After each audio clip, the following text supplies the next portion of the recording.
Assalamualaikum warahmatullahi wabarakatuh. Perkenalkan, nama saya Leniawati, NPM 101211098 dari kelas B S1 Manajemen. Di sini saya akan menjelaskan pemahaman materi saya tentang materi mata kuliah Pendidikan Agama 5. Materi yang pertama, Ma'rifatul Quran, tentang kemutawatiran Al-Quran dan membacanya adalah ibadah. Mutawatir dalam Al-Quran. Al-Quran adalah kitab yang diturunkan secara mutawatir.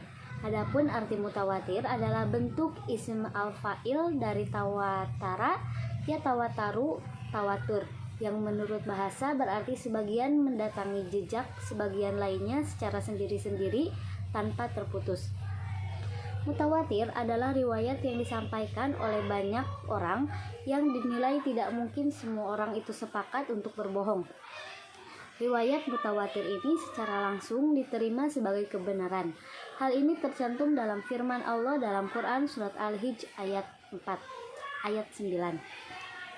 Selanjutnya ada riwayat mutawatir terdiri dari 3, yaitu yang pertama ada mutawatir lafzi, yaitu reaksi lafadznya sama.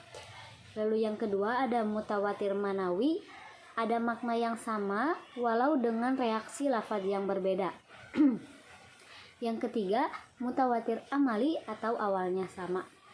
Membaca Al-Quran sendiri termasuk ibadah paling utama di antara ibadah-ibadah yang lain. Sebagaimana diriwayatkan oleh An-Nu'man Ibn Bashir, yaitu Rasulullah SAW bersabda, sebaik-baiknya ibadah umatku adalah membaca Al-Quran. Hadis riwayat Al-Baihaqi. Materi kedua ada Asmaul Quran yang mencakup nama-nama Al-Quran. Asmaul Quran. Asmaul Husna adalah nama-nama Allah yang indah. Jumlahnya disebutkan di dalam hadis hanya 99 nama, tetapi di dalam Al-Quran terdapat nama-nama Allah selain 99 nama tersebut. Asma berarti nama atau penyebutan, dan husna berarti yang baik atau yang indah. Jadi Asmaul Husna adalah nama-nama milik Allah yang baik lagi indah. Asmaul Husna secara harfiah adalah nama-nama sebutan gelar Allah yang baik dan agung sesuai dengan sifat-sifatnya. Nama-nama Allah yang agung dan mulia itu merupakan suatu kesatuan yang menyatu dalam kebesaran dan kehebatan milik Allah Subhanahu wa taala. Berikut adalah beberapa nama Allah Subhanahu wa taala. Yang pertama ada Alkitab atau mengumpulkan, tercantum dalam Quran surat Al-Baqarah ayat 2. Yang kedua ada Al-Huda atau petunjuk, tercantum dalam Quran surat Al-Baqarah ayat 2 dan 185. Yang ketiga ada Ar-Rahmah atau rahmat, tercantum dalam Quran surat Ali Imran ayat 138. Yang keempat ada An-Nur atau cahaya, tercantum dalam Quran surat Al-Maidah ayat 15 dan 16.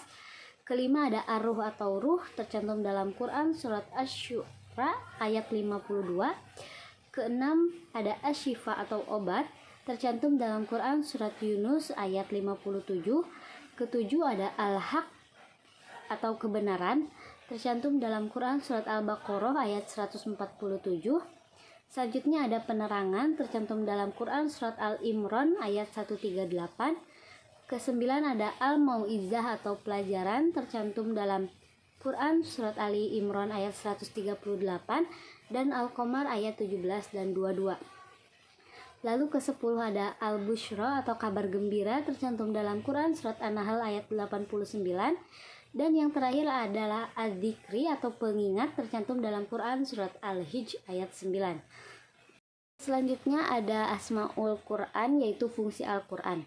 Fungsi Al-Quran terdiri dari 6. Yang pertama, Al-Quran adalah kitabun naba'i wal akbar, yaitu kitab berita dan akbar. Dalam Al-Quran terdapat berita-berita tentang kejadian masa lalu maupun kejadian yang akan datang. Allah Ta'ala berfirman dalam Quran surat An-Naba ayat 1-2. Al-Quran memberitakan kejadian-kejadian yang akan datang.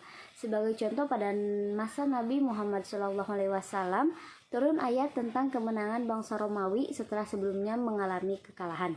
Berita Al-Quran ini kemudian terbukti kebenarannya. Sekitar 7 tahun setelah diturunkannya ayat pertama surat Ar-Rum tersebut, pada Desember 627 Masehi, perang penentu antara Kekaisaran Romawi dan Persia terjadi di daerah Niflheim. Pasukan Romawi secara mengejutkan mengalahkan pasukan Persia.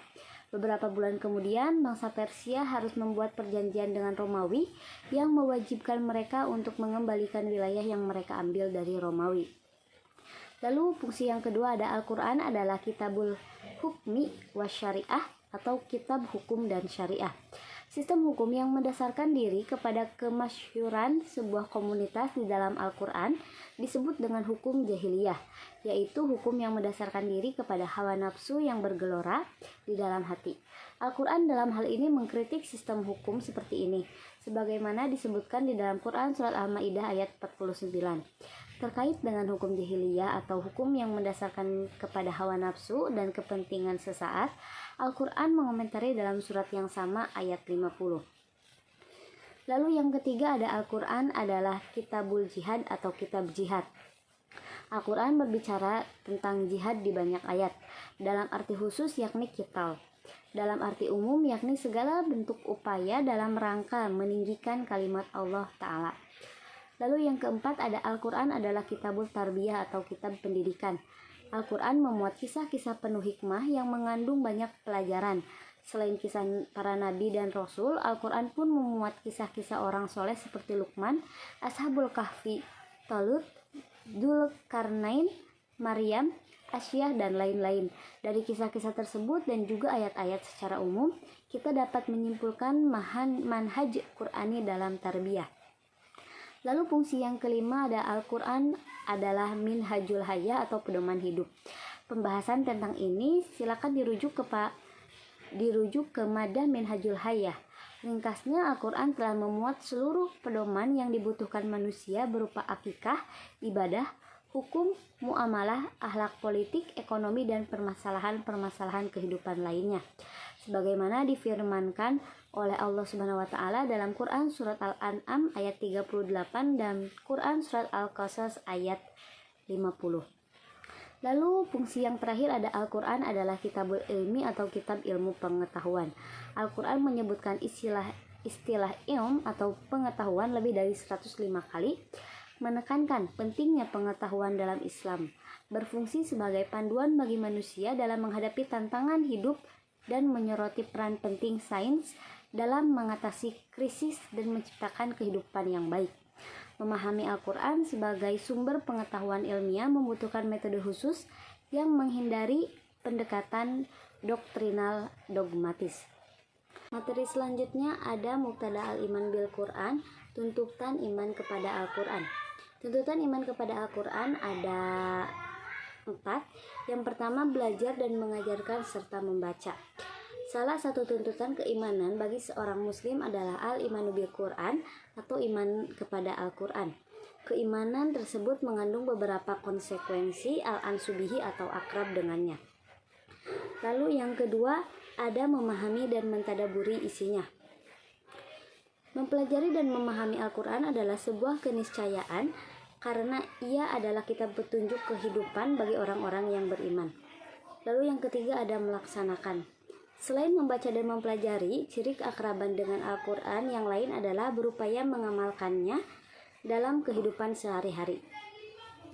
Lalu yang terakhir ada menghafal dan memeliharanya. Setelah mempelajari, membaca dan mengamalkan, yang tidak boleh kita lupakan adalah hifzan atau menghafalnya. Rasulullah bersabda yang artinya sesungguhnya Al-Quran Al-Karim ini membutuhkan penjagaan murojaah dan banyak membaca, karena Al-Quran itu lebih cepat terlepas melebihi unta dan dari ikatannya. Hadis riwayat Al-Bukhari. Mubtada al-iman bil Quran ada tuntutan iman kepada Al-Quran ada 4. Yang pertama ada mentarbiyah diri dengan Al-Quran. Manusia adalah makhluk kepercayaan Allah untuk menjadi pemimpin alam.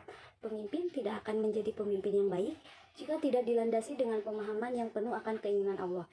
Yang kedua ada menerima dan tunduk kepada hukumnya. Hukum-hukum yang diturunkan oleh Allah Subhanahu wa taala dalam Al-Quran adalah untuk kebaikan manusia itu sendiri, bukan untuk kepentingan Allah. Lalu yang ketiga ada menyeru orang kepadanya. Manusia diciptakan bukan seorang diri, tapi bermasyarakat, dan kebaikan yang diinginkan oleh Allah adalah kebaikan untuk semua manusia dalam menegakkannya di muka bumi. Sebagaimana Allah menuntut manusia-manusia sebelum umat Islam untuk mendirikan agama, maka bagi umat Islam tuntutan itu juga berlaku. Tuntutan itu tidak pernah padam selama Al-Quran masih abadi di muka bumi. Sekian pemahaman dari saya. Terima kasih. Wassalamualaikum warahmatullahi wabarakatuh.